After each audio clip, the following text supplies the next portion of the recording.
What's up, everyone? Kriddle here. And yesterday we had a lot of people come in asking about my thoughts on the 2025 roadmap for Pantheon. So we went over that a good bit yesterday. Had a long discussion with several of the community members, but wanted to put something out on YouTube to kind of go over the roadmap and give my thoughts on it. So if you don't know about this, it was announced over on the announcements side of Discord. And if you scroll all the way down to the bottom of that, you can see here a link that takes you directly to the roadmap. I will put this link in the description below so you have easier access to it. But we are going to go over the details of this, hopefully very thoroughly, but also very quickly. Okay, so here is the roadmap. If you don't know, Visionary Realms decided about a month into early access that they wanted to go to weekly updates. That was very ambitious of them, and it did not work out as planned, it seems like. So they're going back to the seasonal update, which is what they did prior to early access starting. The seasonal update is basically what it says right here. So major content release targets every 6 to 8 weeks. They do have a little asterisk on there, which basically says the order is subject to change. The order being this banner, I believe, right below that. So we're going to go over each of the little points of this banner because these are all very important. And then we're going to go over a few of the bullet points down here below as well that stand out to me. So let's talk about the first part of the banner here. It's all about servers and how they're going to be updating and fixing some of those. The first bullet point here is the Shattering PvP servers, which is going to be coming out on April 2nd. They've already announced that, so we do know that those are coming. They did say servers here, but to my knowledge, there's only going to be one PvP server, and apparently it is going to be called the Shattering. My thoughts are very quickly on this is we don't need PvP right now. I do not think it is something that this game needs to be focusing on and the dev team needs to be worrying about at this point. I think all of these the remainder of this roadmap is way more important than getting PvP out. But for those that are looking forward to PvP, I hope it is everything that you want it to be. And hopefully it gives Visionary Realms some information that they are looking for. Server consolidation and fresh start servers. I think that server consolidation is something that needs to happen sooner rather than later. There are servers out there right now that have as few as 10 or 15 active players on them, and you could log in and be literally the only player online at any given time on those servers. And that is not good when you're talking about a massively multiplayer online game. The point of this game, in my opinion at least, is a focus on group content and working with others. And we need to start looking at that more.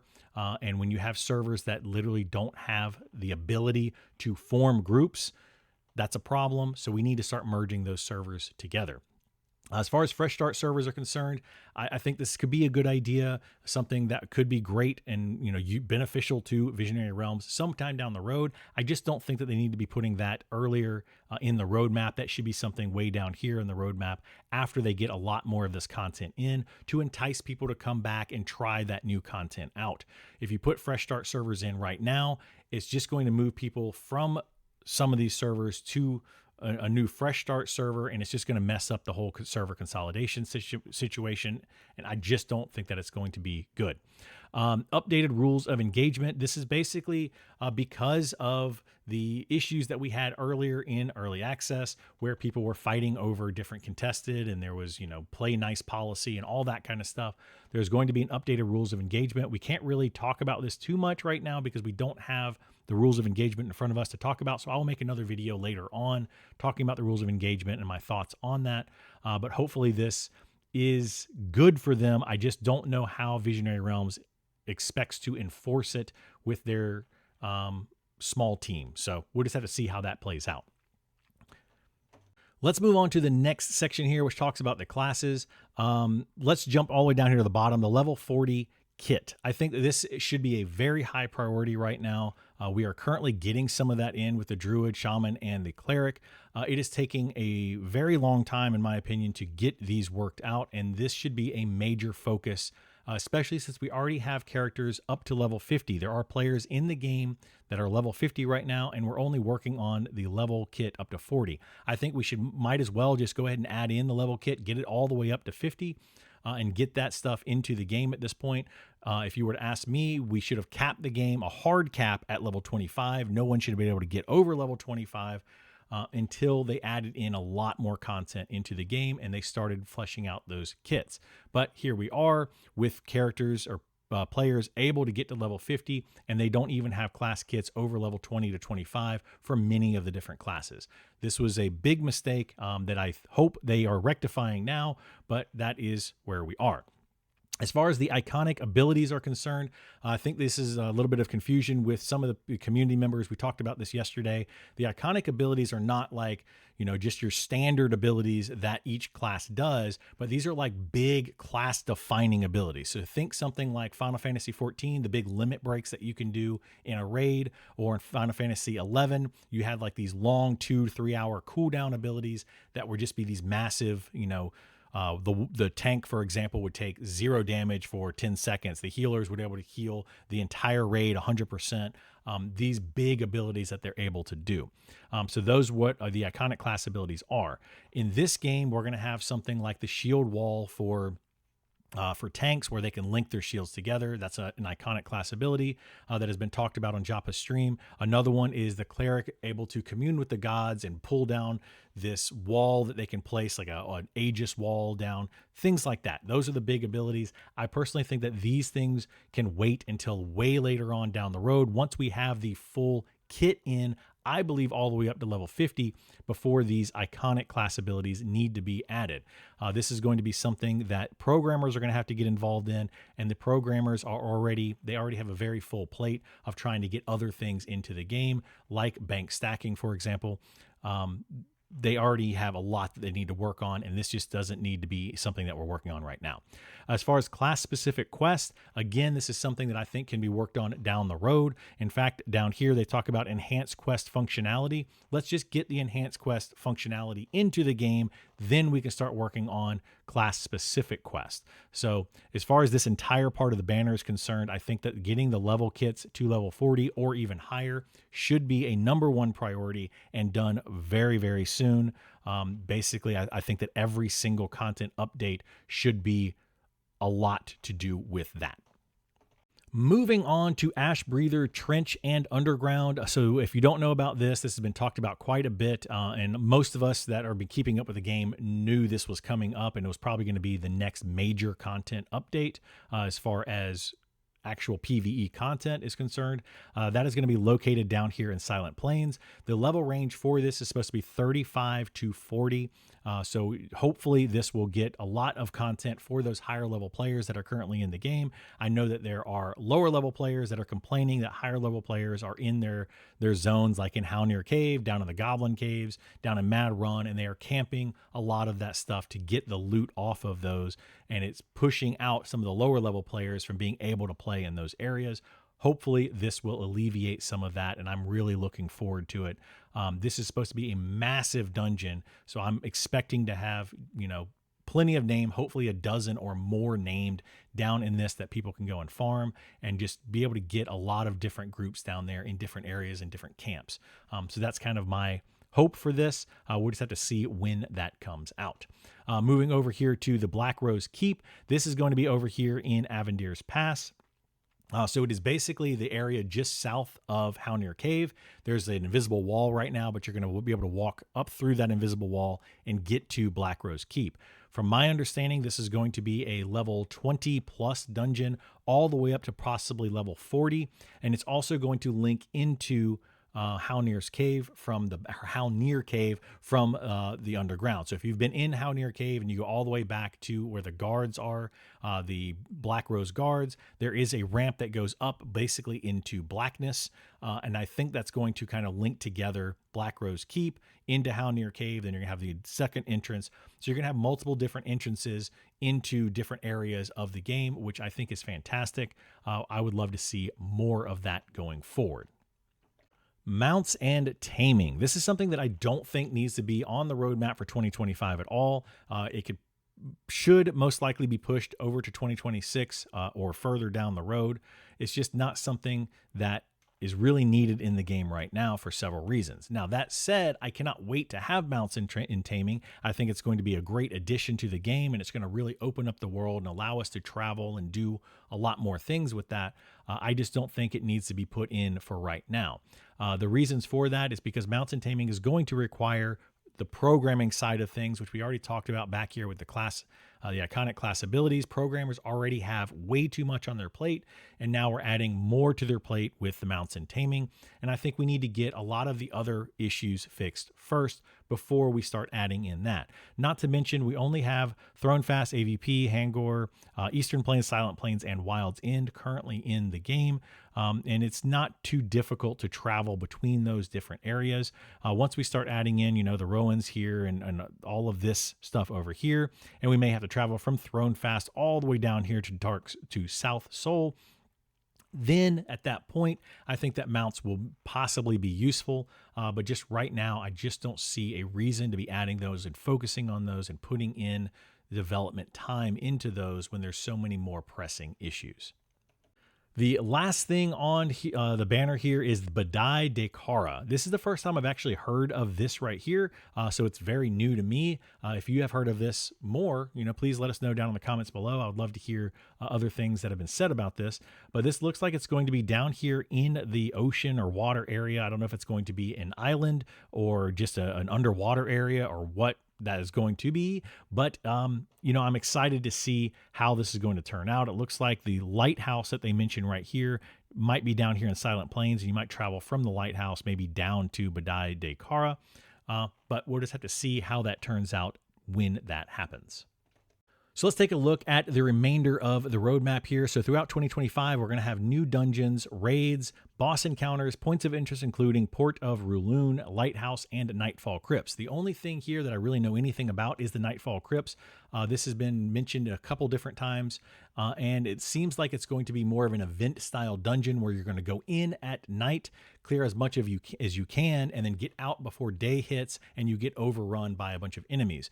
It seems like it could be a very fun event-style dungeon, but we'll just have to see when this comes out how it's going to play out, because if it's not instanced, you're going to have a lot of people running in and trying to fight over stuff. If it is instanced, then you're going to have to get a whole group together and try that. So we'll just have to see what that's going to turn into.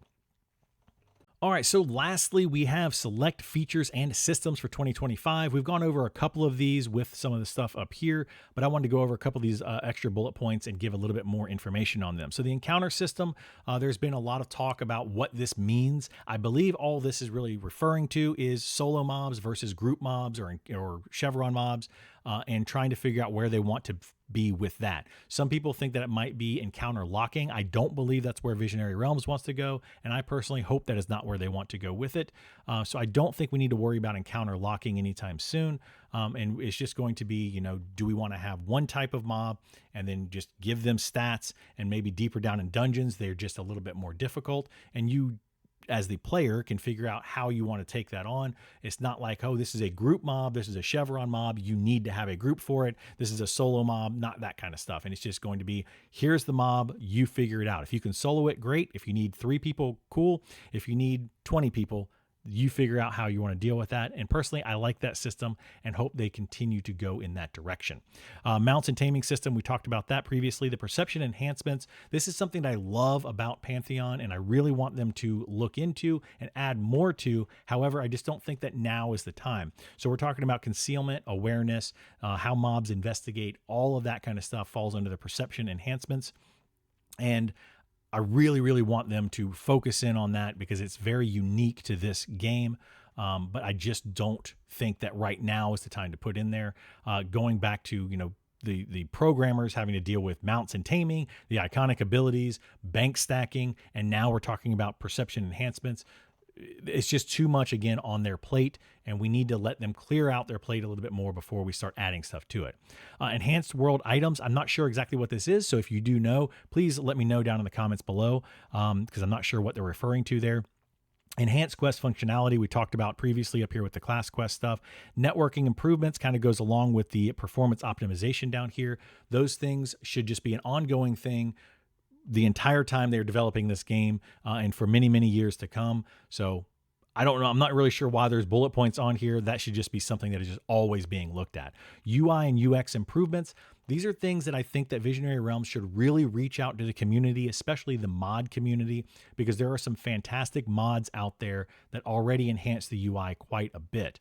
I personally don't use them because Visionary Realms has not come out with a stance on whether they approve or not of these things. But I really wish that Visionary Realms would go out, look at it, and say, hey, we approve of these mods, so that we and the community can go and download those mods and just go ahead and get some of those improvements now that other people in the community have already made. So that's where I'm at on those. I think it would also take a lot off of the plate of Visionary Realms, where they don't need to really upgrade the UI as soon as they think that they do, if they can just reach out to the community.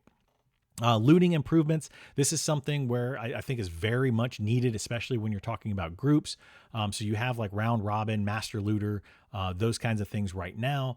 But I would like to have a dialogue that just pops up whenever anybody in your party loots something. It pops up a loot box for everyone in your party, and you can hit need before greed or whatever, and everybody can see the item that is on the mob. This would especially help with no trade items. Right now, there's been some issues with no trade items, people just accidentally looting them or possibly ninja looting them, and then they can't trade them, and all of that kind of stuff. Looting improvements, it just really needs an overhaul, and I would love to see that coming. Alternate rule set servers. This is something that I don't think needs to be in the game right now. They don't need to be focusing on this other than PvP servers and PvE servers. The alternate rule set servers that they're referring to are servers with different types of rules of engagement. So first to engage, most damage done, Wild West style, all of that kind of stuff. I think that's going to split up the player base, and then it's going to cause a lot of arguments over on Discord and Reddit, which there's already way too many debates going on those two locations. So I just think that the alternate rule set servers are something that we can look at down the road before 1.0 comes out, but definitely next year sometime. It just doesn't need to happen. Combat and crafting enhancements. These are 2 points, especially the crafting, that I have made very clear. I do not like the crafting in this game, and I think it needs almost a complete overhaul. It's just in a very bad place. I'm not going to go into a lot of detail there. I just really, really don't like it, and I think a lot of people in the community also don't like it, and it just really needs to be looked at thoroughly. As far as combat's concerned, there's a lot of formulas in the game that are just incorrect or just don't function right. One of them that they're currently working on is the strength formula, where it's not giving you the full benefit of your strength on every attack. They are looking at that. It's just a math issue of some sort. So they're looking at trying to figure out how they're going to deal with that. Another one is the spell power issue that just it increases certain things way too much, and then it doesn't benefit other things enough. And just the formulas all throughout the game, I think, need to be looked at and worked on. Other things with combat are the animations. That's another thing that I think really should be looked at and can be over here in the art style of things, and we'll kind of talk about that in a minute. Performance optimization, again, is something that they should be working on. I think we talked about that a minute ago. So coming over here to the art side, we have player character upgrades. You have hairstyle, skin colors, improved faces, armor upgrades, new weapons. We have visual effects coming, sound effects coming, and music. All of this falls under the art. And then I think also the animations for combat kind of all falls under art. And these are things that I would love to see added to the game. They're just coming a bit too slowly right now. And I think that's because the team is just limited in the number of people that they have doing that kind of stuff. I really hope that they hire a couple more people for that position if they haven't already, and try to pump out some more of that art soon. As many of you know and have seen, your level 1 characters look very much like your level 40 characters with these brown potato sacks on, and it just doesn't look good. And I would really, really like to see more of that. Be able to show off some of your high-end items that you have, even crafted items. You might have crafted something that's just awesome, and you need to be able to show that off. I think it really helps out with the players wanting to play the game more and show off what they have. I just think it adds a lot to the game and the atmosphere. So I can't wait to see all of that stuff as they add it. Add and improve itemization, and then item stat multiplier upgrades. This is something that I really think needs to be looked at sooner rather than later, especially once they add in Ash Breather's Trench and Black Rose Keep. Hopefully we get a lot of new named enemies or rare enemies in those two locations. I'm hoping Ash Breather Keep alone has at least a dozen or more named enemies to go after, with lots of different awesome items to really try to get. This would hopefully take people out of the lower level dungeons. I believe I mentioned that before, and get them into the higher level dungeons. And then itemization just needs to be improved overall. I just don't like the way that we have drop rates and everything in the game. It's just kind of all over the place. You don't really know, is this going to be a 10% rare spawn? Is this going to be a 50% rare spawn? How rare is the rare item on this NPC? All of that, you just don't really know. I think all that needs to be normalized across the entire game. So there you go. That is my overview of the roadmap, some of my thoughts on it. Hopefully you enjoyed. If you did, please like, subscribe, follow. I do stream this game and many other games over on my Twitch channel daily. So come over, say hello, and let's chat about all of it. See you in the next one. Bye.